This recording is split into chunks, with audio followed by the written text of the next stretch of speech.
السلام علیکم دوستو، آپ دیکھ رہے ہیں امتیاز گل یوٹیوب۔ آج کل پاکستان میں بہت شور و غوغا ہے سازش کا۔ وزیر اعظم عمران خان نے بھی اپنے خلاف ایک غیر ملکی سازش کی بات کی، اور اس حوالے سے جتنی بھی ہم صورتحال پاکستان میں دیکھ رہے ہیں اس کا تعلق بقول وزیر اعظم کے اور بقول اس کیبل کے جو واشنگٹن سے ہمارے سفیر نے بھیجی تھی ایک سازش سے ہے۔ اسی تناظر میں ہمیں ایک بہت پرانی سازش یاد آئی۔ ایک سازش کیس تھا، حیدرآباد سازش کیس، جو کہ ذوالفقار علی بھٹو صاحب کے زمانے میں منظر عام پر آیا تھا۔ تو قبل اس کے کہ ہم اس کی تفصیل میں جائیں، آپ اس چینل کو ویو کریں، سبسکرائب بھی کریں اور دوسرے لوگوں کے ساتھ شیئر بھی ضرور کریں۔ تو جناب، یہ بات ہے 8 فروری 1975 کی۔ اس وقت کے وزیر اعلیٰ خیبر پختونخوا کے، اس وقت یہ شمال مغربی صوبہ سرحد تھا، وہ پشاور یونیورسٹی میں ایک تقریب میں شریک تھے، اور اسی وقت ایک دھماکہ ہوا۔ اس دھماکے میں حیات محمد خان شیرپاؤ شہید ہو گئے۔ اس وقت کے وزیر اعظم ذوالفقار علی بھٹو اس وقت امریکہ کے دورے پہ تھے، اور جو ہی ان کو یہ خبر ملی انہوں نے اپنا دورہ مختصر کر کے پاکستان واپسی کا فیصلہ کیا۔ یہاں جب وہ پہنچے تو اس وقت اس صوبے میں عوامی نیشنل پارٹی اور جمعیت علماء اسلام پہ مشتمل حکومت تھی۔ بلوچستان میں بھی کچھ ایسی ایک مخلوط حکومت تھی، اور یہ اتنا بڑا دھچکا تھا پیپلز پارٹی کے لیے، ذوالفقار علی بھٹو صاحب کے لیے، کہ انہوں نے فوری طور پہ نیشنل عوامی پارٹی اور اس کی قیادت کے خلاف ایک مقدمہ دائر کروایا، اس جماعت پہ پابندی لگا دی فروری 1975 میں، اور ان کے تمام اثاثے ضبط کر لیے گئے۔ سیاسی پکڑ دھکڑ اور گرفتاریاں بھی شروع ہوئیں۔ خان عبدالولی خان، نواب خیر بخش مری، اجمل خٹک، میر گل خان نصیر، سردار عطا اللہ مینگل، مشہور انقلابی شاعر حبیب جالب، راشد رحمان صاحب، اور فرائیڈے ٹائمز کے ایڈیٹر نجم سیٹھی صاحب سمیت کوئی 52 افراد کو گرفتار کیا گیا۔ کچھ مسلم لیگی اور بھٹو صاحب کے ناقدین ان کے علاوہ تھے، اور ایسا لگ رہا تھا کہ ذوالفقار علی بھٹو صاحب کو ایک موقع مل گیا ہے اپنے سیاسی مخالفین کو کچلنے کے لیے یا انہیں کنٹرول کرنے کے لیے۔ اسی دوران ہر جگہ چھاپے مارے گئے، اور اسلام آباد میں عراق کے سفارت خانے سے بڑی تعداد میں اسلحہ گولہ بارود بھی برآمد ہوا، جو مبینہ طور پر آزاد پختونستان یا گریٹر بلوچستان کے لیے استعمال کیا جانا تھا۔ یہ الزام تھا اس وقت۔ گرفتار شدہ افراد کو حیدرآباد سینٹرل جیل میں ڈال دیا گیا، اور ایک حیدرآباد ٹریبیونل کے نام سے، یعنی جو کہ تقریباً اسی سال قائم ہوا، حیدرآباد ٹریبیونل، وہ قائم کیا گیا۔ اس کو حیدرآباد ٹریبیونل کا نام دیا گیا، اور اس کے پہلے سربراہ جسٹس اسلم ریاض تھے۔ بعد میں مشتاق علی قاضی کو اس کا سربراہ بنا دیا گیا۔ اگرچہ حکومت وقت نے نیشنل عوامی پارٹی پر الزامات اور اس کی تشہیر میں بڑی سرگرمی دکھائی، مگر شیرپاؤ قتل میں ان کے ملوث ہونے یا ساز باز کا کوئی ثبوت فراہم نہ کر پائی، سوائے اس کے کہ نیب کے قائدین پاکستان مخالف ہیں۔ سپریم کورٹ آف پاکستان نے 30 اکتوبر 1975 کو نیب پر پاکستان کی قومی سلامتی کے خلاف ایک آزاد پختونستان اور گریٹر بلوچستان کے قیام کے لیے کی گئی سازش کا ذمہ دار ٹھہرایا، اور 10 مئی 1976 کو مقدمہ کی کارروائی شروع ہوئی۔ کہا جاتا ہے کہ اس تاخیر اور طوالت کی ذمہ دار بھی خود حکومت تھی۔ اب ایک بات واضح ہے، اس میں کوئی شک نہیں ہے کہ پختون اور بلوچ رہنماؤں کے افغان حکومت کے ساتھ تعلقات رہے ہیں۔ ان کا کابل آنا جانا بھی تھا، اس کے ساتھ ساتھ وہ ماسکو بھی آیا جایا کرتے تھے بڑی تواتر کے ساتھ، اور ماسکو ان دنوں گڑھ ہوتا تھا، مرکز ہوتا تھا ان انقلابی سرگرمیوں کا جو جڑی ہوئی تھی سوشلسٹ پارٹی کے ساتھ۔ یعنی ماسکو اس وقت دارالحکومت تھا union of Soviet socialist republic, اور یہ وہ زمانہ تھا جب دنیا بھر میں سوشلزم سے جڑی بہت ساری تحریکیں چل رہی تھیں، یورپ میں بھی، جنوبی امریکہ میں بھی، پاکستان میں بھی اس سے متاثرہ کئی لوگ تھے، اور اس کا شاید براہ راست حیدرآباد کیس کا تعلق بھی اسی تحریک سے بن رہا تھا کہ یہ تمام وہ لوگ تھے جن کو گرفتار کیا گیا جو مبینہ طور پر سوشلزم کے نظریے سے بہت متاثر تھے، پاکستان میں بھی سوشلزم لانا چاہتے تھے، اس کے ساتھ ساتھ بلوچستان کی آزادی چاہتے تھے اور گریٹر پختونستان قائم کرنا چاہتے تھے۔ بلکہ اس حوالے سے دلچسپ بات یہ ہے کہ کابل حکومت بحیثیت مجموعی کی پاکستان کے ساتھ اس کے کبھی اچھے تعلقات نہیں رہے، پروپیگنڈا بھی بڑا باقاعدگی سے ہوتا تھا۔ ریڈیو کابل سے روزانہ 1 گھنٹہ دورانیہ کا پختونستان اسپیشل پروگرام بھی آیا کرتا تھا، جس میں پختونستان کی تاریخ، کلچر کے حوالے سے پروگرام ہوتے تھے، انٹرویوز ہوتے تھے۔ اس پروگرام میں خبریں، تبصرے، پٹھانوں کی شجاعت، روایتی شجاعت کے تاریخی واقعات بھی اس میں پیش کیے جاتے تھے، یعنی گلوریفائی کیا جاتا تھا پشتون کلچر کو۔ کابل میں ہر سال 31 اگست کو پختونستان ڈے بھی منایا جاتا تھا، اور کابل کے وسط میں بالکل صدارتی محل کے قریب جو چوک ہے اس کو بھی پختونستان چوک کہا جاتا ہے، اور یہ بتایا گیا تھا کہ یہ چوک قائم کیا گیا تھا اسی خیال سے، اس کا نام دیا گیا تھا کہ کبھی یہ کابل گریٹر پختونستان کا دارالحکومت بنے گا۔ یہ وہی چوک ہے جہاں پہ اپریل 1990 میں اس وقت کے صدر ڈاکٹر نجیب اللہ کے خلاف حکمت یار، گلبدین حکمت یار اور کچھ اور لوگوں نے مل کے بغاوت کی کوشش کی، اور اس چوک میں پھر کئی بم گرے تھے، اور اتفاقاً یہ اپریل ہی کا مہینہ تھا۔ اب پختونستان اسپیشل پروگرام جو کہ کابل ریڈیو سے نشر ہوتا تھا، اس میں پشتو مشاعرے بھی ہوا کرتے تھے۔ ظاہر ہے چونکہ ان کا بڑا آبجیکٹیو تھا کہ کس طریقے سے پختونستان کے حوالے سے بات چیت کی جائے، اس کو ہائی لائٹ کیا جائے پشتون کلچر کو۔ تو جناب اس پروگرام میں جب نیشنل عوامی پارٹی کو پہ پابندی لگائی گئی تو اس حوالے سے بھی پھر خصوصی پروگرام ہوئے، اور اس میں ذوالفقار علی بھٹو جن کو قائد عوام کہا جاتا تھا پاکستان میں، ان کو قاتل عوام کہا گیا، اور جنرل ٹکا خان جو فوج کے سربراہ تھے ان کو بنگال کا قصاب بھی قرار دیا گیا، اور اس کا کانٹیکس تھا کہ سابقہ مشرقی پاکستان میں جنرل ٹکا خان کی سربراہی میں جتنے آپریشنز ہوئے تھے اس میں الزام تھا کہ لاکھوں بنگالیوں کو بے دردی سے قتل کر دیا گیا تھا فوجی آپریشن کے دوران۔ اب ایک بڑی طویل داستان ہے، ہم نے یہ تمہید اس لیے باندھی کہ حال ہی میں ہماری ملاقات ایک صاحب سے ہوئی جن کا بنیادی طور پہ تعلق ملٹری انٹیلیجنس سے تھا، اور حیدرآباد کیس جب شروع ہوا اس سے پہلے تفتیش جو ہوئی، جتنے سرچ آپریشنز ہوئے، اور بعد میں ان لوگوں سے جو تفتیش ہوئی براہ راست، یہ تفتیش کار تھے، یہ اس وقت میجر تھے، پھر مکمل کرنل کے طور پہ ریٹائر ہوئے، شیدا درانی ان کا نام ہے۔ تو انہوں نے جب یہ قصہ سنایا تو ہم نے سوچا کہ چلیں حیدرآباد سازش کیس کی کہانی بھی انہی کی زبانی ہم سن لیتے ہیں، جو ہماری نئی نسل ہے ان کو تھوڑی سی معلومات ہو جائیں کہ حیدرآباد سازش کیس تھا کیا، اس کے محرکات کیا تھے، اور کیا واقعتاً یہ اس میں کوئی میٹ بھی تھا کہ نہیں، یا صرف سیاسی بنیاد پہ یہ کیس بنایا گیا تھا۔ لیکن اس کے علاوہ بھی کچھ دلچسپ باتیں ہیں جو اس پہ میں تبصرہ نہیں کروں گا، بلکہ خود آپ کرنل شیدا درانی کی زبانی سنیں گے۔ تو اس سے پہلے ہم نے پہلا سوال یہ کیا کرنل شیدا درانی سے کہ حیدرآباد کیس کے ارد گرد حالات کیا تھے اس وقت پاکستان کے، اور اس وقت بلوچستان حکومت کیا کر رہی تھی۔ تو آئیے سنتے ہیں شیدا درانی کا کیا جواب ہے۔ دیکھیں، آپ تو بہت دور چلے گئے ہیں، اور میں کہوں گا یہ نصف صدی کا قصہ ہے، 2-4 برس کی بات نہیں۔ تو اس زمانے میں ایک بلوچستان میں انسرجنسی موومنٹ چل رہی تھی، اور اس زمانے میں کچھ ہمارے جو پاکستانی دوست تھے وہ اس وقت لنڈن میں تھے، اور ان کا ایک گروپ تھا، ینگ لڑکے تھے، وہ مارکسزم سے بہت زیادہ متاثر ہوئے۔ کچھ وہاں پہ ایسی ایکٹیویٹی چلی کہ ان سب نے ڈیسائیڈ یہ کیا کہ ہم جاتے ہیں اپنے بلوچ بھائیوں کی مدد کرتے ہیں۔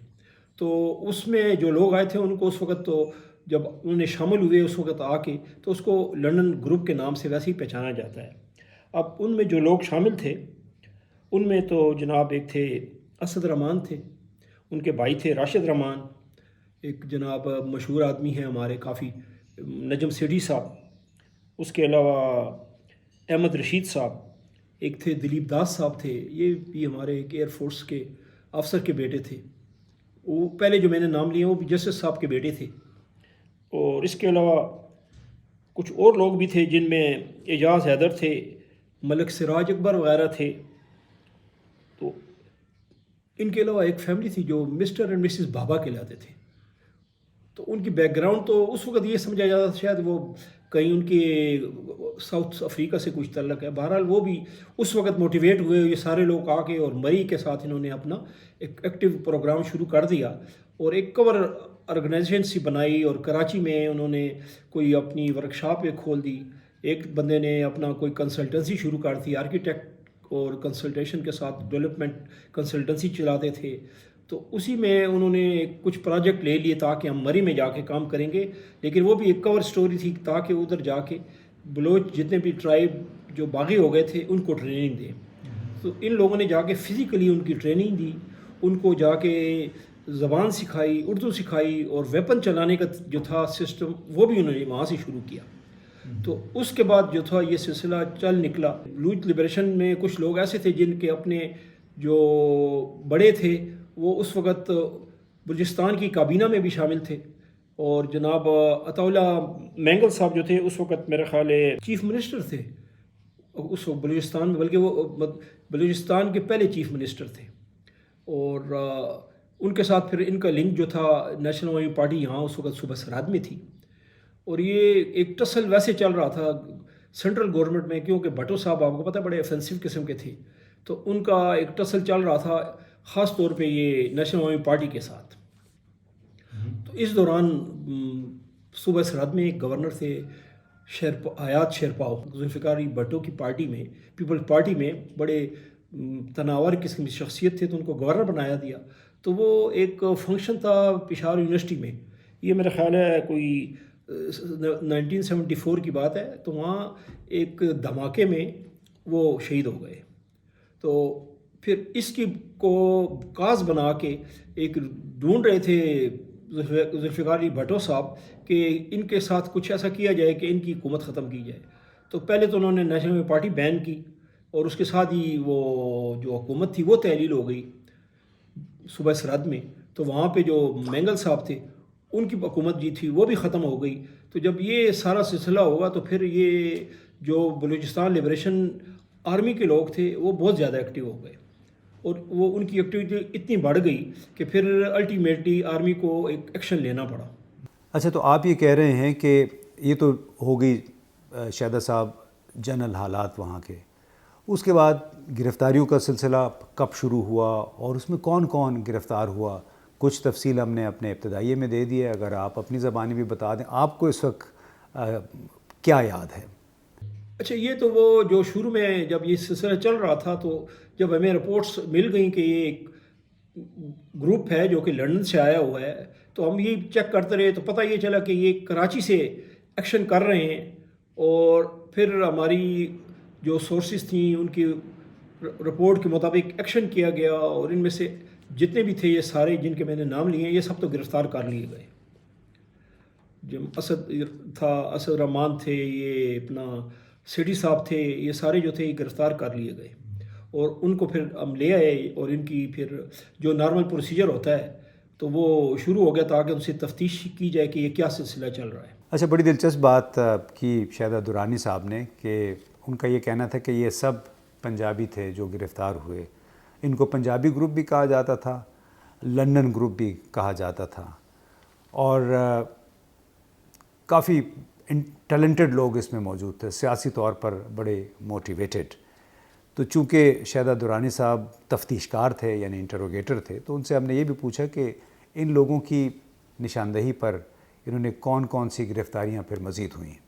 دیکھیں، یہ تو پھر تفتیش کا ایک ایسا طریقہ استعمال کرتے ہیں جس میں ہم نے جو سبجیکٹ ہے اس کو ہم نے بریک کرنا ہوتا ہے، تو وہ پھر اس سلسلے میں کچھ انسینٹیوز دینے پڑتے ہیں، کچھ میں دوسرے طریقے استعمال کرنے پڑتے ہیں.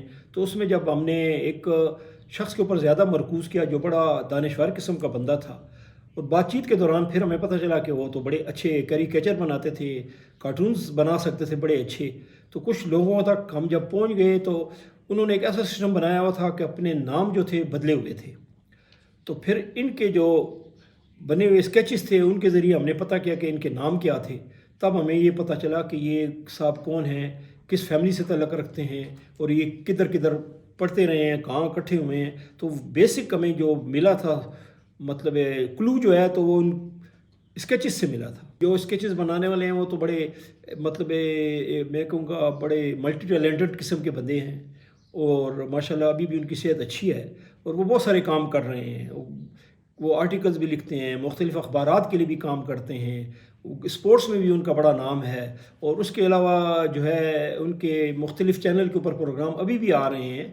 تو بلکہ میں تو یہ بتاؤں گا کہ بیچ میں ان کی کئی دفعہ بعد میں بھی گرفتاریاں ہوئی ہیں، اور گرفتاریوں کے باوجود وہ جب ایک انٹرم پنجاب میں گورنمنٹ بنی تو وہاں پہ وہ ان کو چیف منسٹر بھی لگایا گیا. تو جیسے ہم نے دوستو آپ کو پہلے بتایا کہ جب حیات محمد خان شیرپاؤ شہید ہوئے پشاور یونیورسٹی میں ہونے والے بم دھماکے کے نتیجے میں، اور بھٹو صاحب کا فوری ریئیکشن یہ تھا کہ